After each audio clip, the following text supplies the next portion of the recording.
We're at 7 minutes to air. Chris, Go. what have we got in the 20? Homeless Santa, WEGA, Bethlehem, and Brittany. Okay, this is what we're gonna do. Josie, I'll need you to talk her through this. Josie will run the homeless Santa, then Bruce, then Josie. Tell Al we're gonna need a segue, then we end with the thing. Special report, blah, blah, blah. Listen, Sarah, I'm with you on this, all right? But maybe it's time we pass this off. I can speak to Gary. We're running the story, Chris. And if he won't, He will. and if he won't, I'm talking to him now. Turn it off. Listen.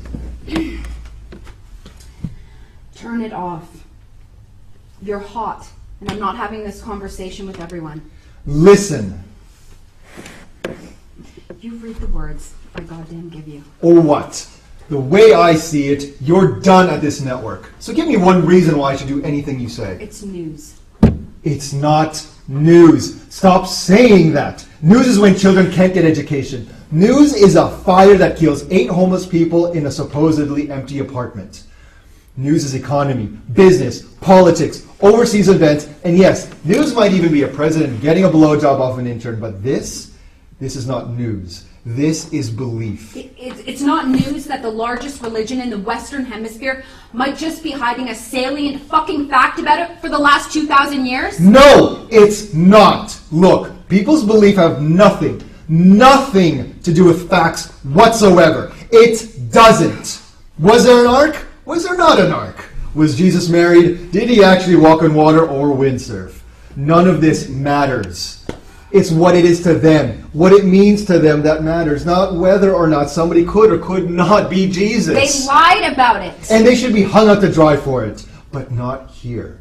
Not by us. We put that on the air, and we're no better than the Taliban. Religion, people's faith have absolutely nothing to do with us. And it shouldn't be a part of what we do, period. I think this is less about any desire to tell the news than it is about you, and you know it. What's that supposed to mean? It means 3 months ago you ran a story that was blatantly anti-American. It was not anti-American. It was anti-American. It was anti-this network. I disagreed with you. Shit! I think even David disagreed with you. But you ran it anyway. And they got both of us moved to the morning news. And you've spent the last 3 months kissing up to corporate for it. Yes, I have. Yes, I damn well have. Because I like my job, Sarah. I like what I do. They brought you in here because of your skin. So what? Huh? Of course they brought me in here because of my skin. But they keep me because I'm good. They keep you because you're a pussy. Fuck you. In 3 months' time, I'll be back in the 9, and you'll be back doing infomercials at PBS. Excuse me if I don't want you to take me with you because you think you have a higher sense of journalistic value than me. I do have a higher sense of journalistic value than you. You know what? All your Taliban bullshit, I don't believe a fucking word of it. And you're not doing this because you think it's not news. You're doing this because I got you bumped to the morning. You're goddamn right I am. That was my slot. Mine! I disagreed with you and I was right. You were not right. You weren't. News is news. We don't get to say what it is. We report it. We're the face of liberalism on this network. Well, that's what they brought us in here for, but there's no point being the face of something if you're not the real thing behind it. You're calling me a liar. Yes, I'm calling you a liar. Say what you damn well like, but you say anything like that in public and I will have your ass so full of lawyers, you'll have to shit out your ears. I know about your marriage. What marriage? I know you did it in England. Maybe because it's legal, maybe so you didn't have to register it back here, or maybe because no one knows who the hell you are. Wow. You must really hate me. God, Bruce, it wasn't enough you were ethnic. You have to be gay as well. You fucking hypocrite! You want to go. This is why I hate the term liberal. I didn't even vote last time. There's a man out there who last night put his dick into the hand of one of your staff and you've yet to raise a word about it. And I'm gay and you're straight in with the attack dogs. What can I say? It's news. You said it yourself. A president gets a blowjob off an intern, or the Asian presenter of a conservative network hides his sexuality by getting married in another country. News. It's personal. Is it? You're a member of the NAACP. Why not gay pride as well? Is it that that's one minority too many for a career such as ours? Did you really think no one was going to find out? It's no one else's business. God, Bruce, I can't tell whether you're naive or just plain stupid. 2 minutes to live. Damn it! So this is what it is it? It's a shakedown. This is what it is. I don't read it and you go to corporate. That it? And you just refuse to read a news item on air. You think that's not going to get out? Christmas morning be damned. And you think that going to bed with me on this network, you know Alan's just letting you run it so they can fire you. You do know that, right? This is news, Bruce. I'm not asking you to agree with it. I'm just asking you to do your job. That's all. Look, what you do, I don't care about the marriage thing. I don't. I really don't. I don't give a shit whether you like men, women, or poultry. You're good at your job, but I'm good at mine. They brought me in here to do a job, and when I didn't, they bumped me. And you know what? So what? It doesn't matter. When it happened, I had the support of absolutely no one in the newsroom, not David, not Chris, and most importantly, not you. We were a team, Bruce, a team. David stood by you? No, he didn't.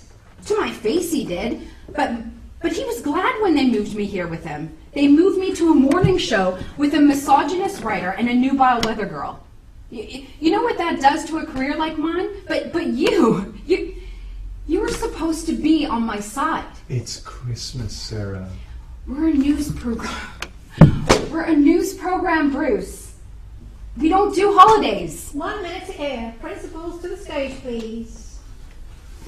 It was David, wasn't it? The thing? It doesn't matter. I said something to him. We were in a bar. I said that marriage laws in the UK It are doesn't matter. no newsman like an old newsman. Right? Do your job and we don't have a problem. Tell me, Sarah, did David leave you because he didn't agree with you? Or because he couldn't stand seeing you like this? David didn't leave me. He left the show. You sure there's a difference? 30 seconds to air. Bruce, I need you in your seat. Just do your job. All right? I always do my job. But, and there's really no way of getting around this. You had 2 news stories could have been canned tonight, and you chose to drop the one about a 5-year-old rape victim. 30 seconds to air. Sarah, Run the story. he'll do it. Run the story, Chris. Cue music. And we're live in 5, 4, 3, 2. Welcome back. This is CNB News. I'm Bruce Baxter. And I'm Josie Lawrence. The true meaning of Christmas often gets forgotten amidst the fun and festivities, but for one Santa this year, it came through loud and clear. Bob Ealing, a 54-year-old sheet metal worker in Richmond, Virginia, has played Santa for the last 15 years at the local mall. This year, however, Bob was evicted from his home due to non-payment of tax following his wife's death and found himself homeless only a week into the season. Trevor Nugent has the report. We're at 1:40 to live. When the parishioners at St. Martin's knew Santa sleeping in a manger, saw Santa sleeping in a manger, they thought it was some new age boy drum attendance. But for Bob Ealing, it was anything but a son. Father Carl Harron, priest at St. Martin's for nearly 30 years, had this to say. I think the problem is that for the last 10 years or so, we've had to lock the door because of vandals. Everyone here knows Bob. He'd been in the flock since he was a child. I guess he thought the doors would be open. What was your reaction when they found Santa rather than Jesus in the manger? We had a kids' party, the members of the choir that morning. You know, when they saw Santa, they started going up to him, wanting to talk. And you've kept him here ever since? One of the things we've forgotten about Christmas, in the battle against secularism, is that the whole idea of giving presents is to show your love of the people around you. And what's more Christian than that? If Christ were here today, he'd be the first person giving everything he's got. Secular or not, Bob has proved a big hit, and Father Harron is expecting a huge crowd for Big Black Mass. We're going to have him giving presents at the doorway. He's a big head. Who knows? Maybe at Easter we'll crucify him. Something to look forward to, I suppose. Speaking of bright horizons, it seems that the writer's strike may soon be over, with several prominent shows promising to return in the new year. Sandy Thomas has the inside line. U.S. talk show star Jon Stewart has said production will resume on his award-winning daily next month, despite the continued Hollywood writers' strike. Chris, Sarah, pull it. you sure? Pull it. Run the rest of the 20. Yeah. Call Gareth and tell him to expect a call later today from one of the papers. Tell him it's not news. Not today, at least. And he should sell it. Okay. The show will return with new episodes on January 7th, but without its writing staff, who have been on strike since November 5th. The Daily Show spin-off series, The Colbert Report, will also resume on January 7th, with both shows airing on the Comedy Central TV network. However, as both Stewart and Colbert are members of the Writers Guild of America, WGA, they are barred from penning any new material even for themselves. In a joint statement, the host said, "We would like to return to work with our writers. If we cannot, we would like to express our ambivalence. But without our writers, we are unable to express something as nuanced as ambivalence." The WGA reacted angrily to the statement, announcing, "Comedy Central forcing Jon Stewart and Stephen Colbert back on the air will not give the viewers the quality show they've come to expect." The union also announced this week, however, it would refuse to grant a special waiver to allow producers of the Oscars and the Golden Globes to hire union writers for their shows. Their promoters are hopeful of reversing that decision soon. Yeah. You're watching? No. Who do you know over at the New York Times? Yeah. No, I'll come straight home. Yeah. Yeah.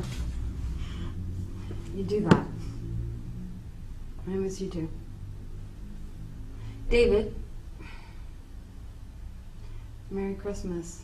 And finally,